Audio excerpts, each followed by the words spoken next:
Hey, Scott from Aristogrub.com here. Here happens to still be in Louisville, Kentucky. I'm checking out at my hotel here today and heading for home. So you guys should be enjoying your Pecan Sandies, right? I'm thinking ahead to tomorrow, which happens to be National Praline Day. Yesterday, along with a couple of friends, we ran all around town and spent a lot of time on Yelp and making phone calls to candy stores. Nobody has pralines. I'm not sure why that is. So I thought, well, how am I going to be able to enjoy this with you if I can't find pralines? And then it hit me. There's a little kind of a kitchenette here. Maybe we can make pralines. So I ran to the grocery store last night and I picked up the supplies after, of course, looking for some recipes that could be done basically with a microwave oven. There is a little stovetop here, but I have nothing to cook these in. And I'm not about to buy a candy thermometer and things that I would need to produce these. So I found a recipe that I think is going to work okay.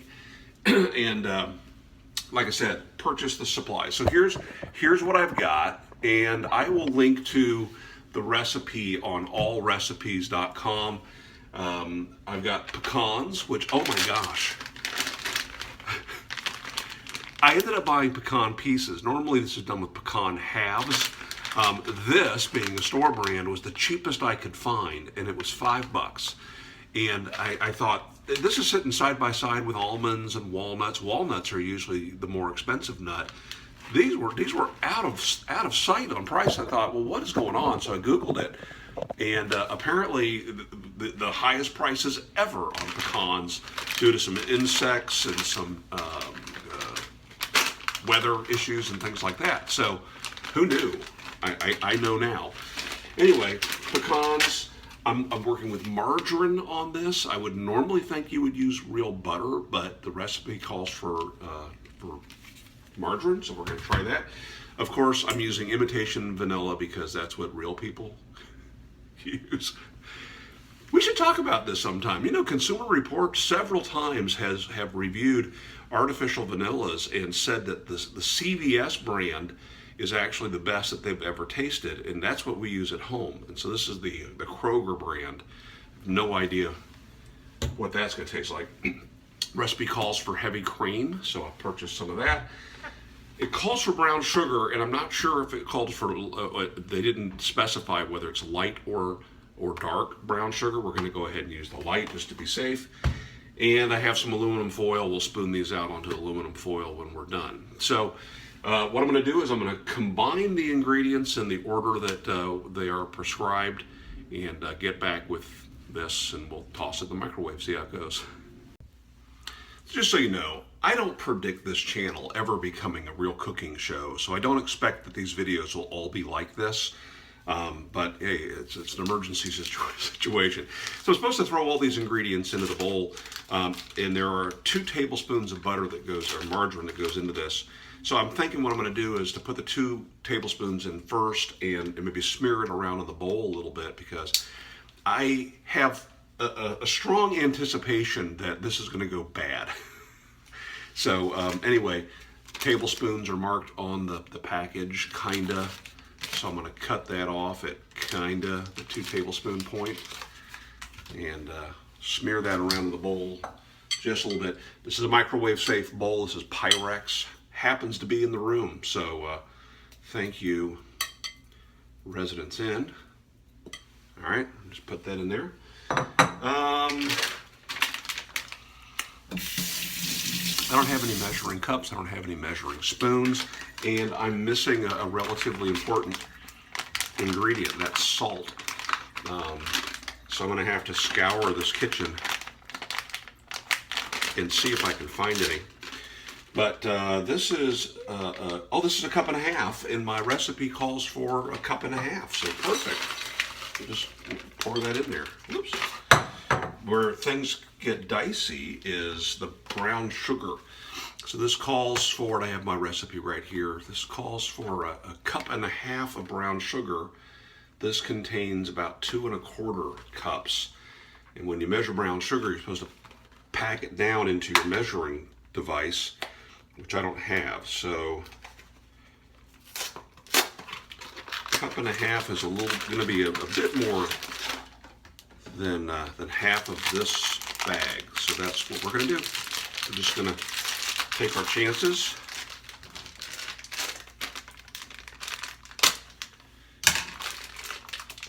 And try to do that.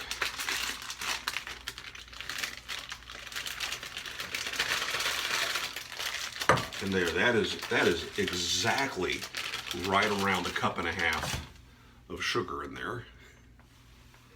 All right, and then we have a teaspoon of vanilla. So that's gonna wind up being a splash of vanilla, of artificial vanilla, sealed for my safety. There we go. And 2/3 cup of cream. What does this contain? This is a pint. I don't know. We're just going to guess at this. 2/3 cup. Everything's got a seal on it today.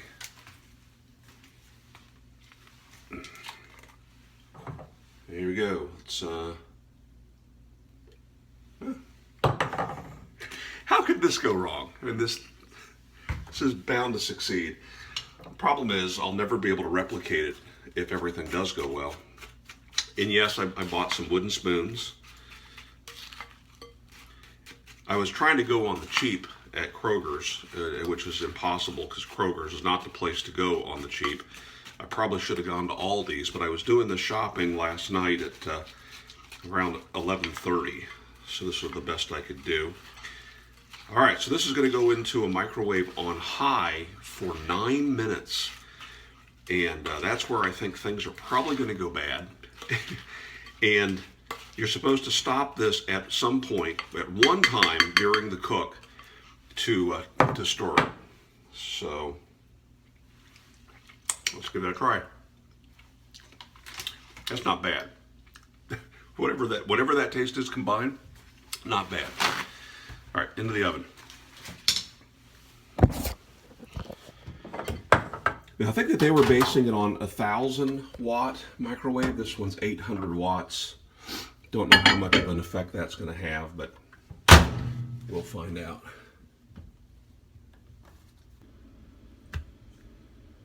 Guess we're going 6 minutes. And that's when we'll stop and stir. Okay, we are coming up on that 6-minute mark where I'm going to stop and stir this. And while you were away, I discovered the light. And I've been putting some margarine on this aluminum foil. So when we're done with the cook, we're going to spoon this out onto that aluminum foil. I got to tell you, I don't know how this is going to taste, but this room smells wonderful.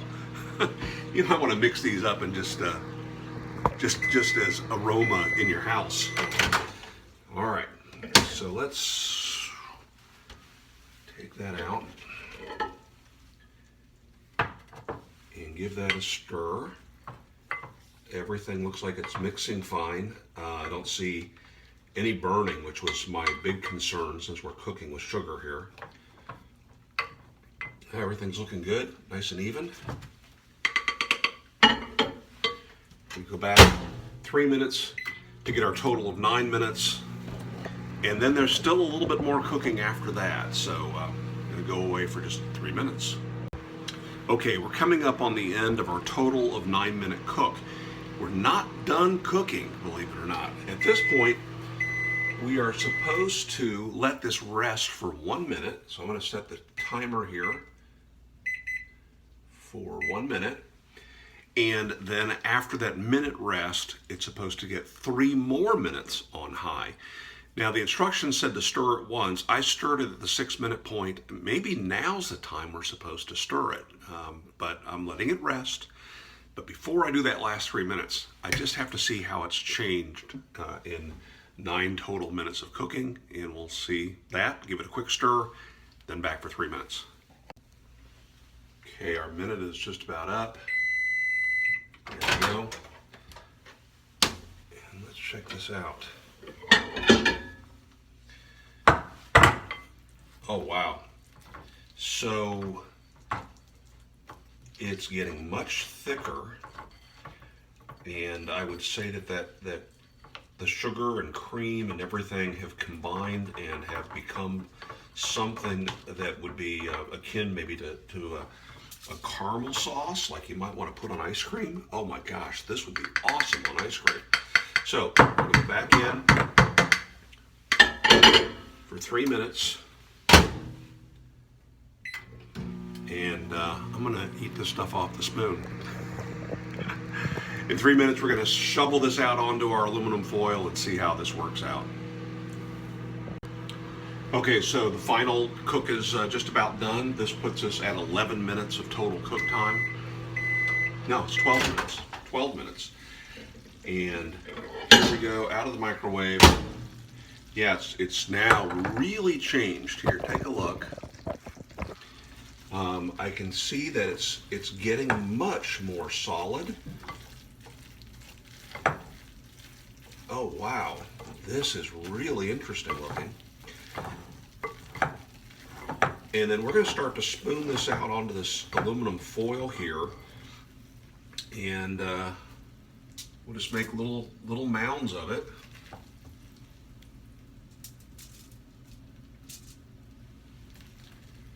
And then we'll give that some time to cool. Gotta tell you, this is looking really promising. Makes me wish I had bought some Ziploc baggies. I'm heading back home here in just a few minutes. Maybe I should have just buttered this countertop. Okay, I'm gonna pause this and be back when things are cooled off.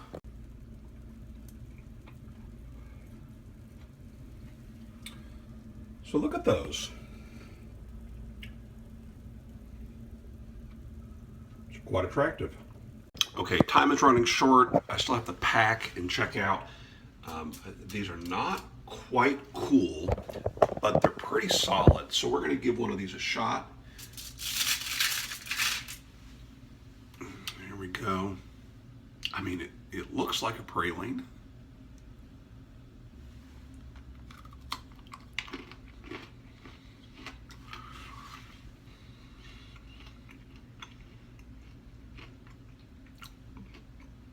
Wow.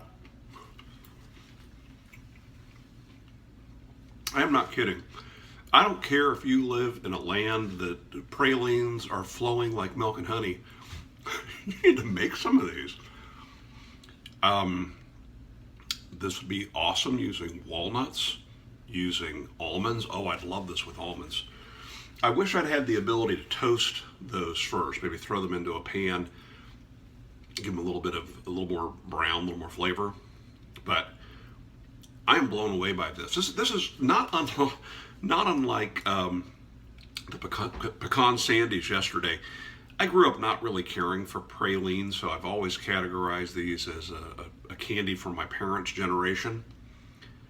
Maybe these cook differently. They're not nearly as grainy as I remember pralines being. This was perfect. This is really, really good. I got to figure out, I have to wrap these up and take them home.